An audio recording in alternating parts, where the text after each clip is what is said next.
Little trick, what's in? I've got here 11 nails.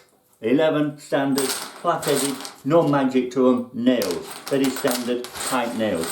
What I want to do is I want to get 10 of these nails and somehow balance them on the head of one nail.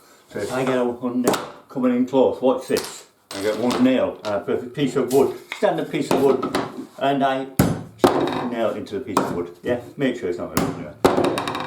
Good and solid piece of wood. There you are. Then I take the other 10 nails. We've got 10 nails here, Robert. Let's count them out. We've got 1, 2, 3, get on there, 4, 5, 6, get in there. I can't even count here. 7, 8, 9, sounds like it, and one there, 10. There you are. We've got 10 nails there. We've got one nail there, and that nail wants to jump out. So all I want to do, might be magic, but all I want to do is just stand all them 10 onto that, there, like that. Can you see that there?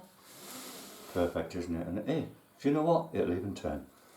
Voila.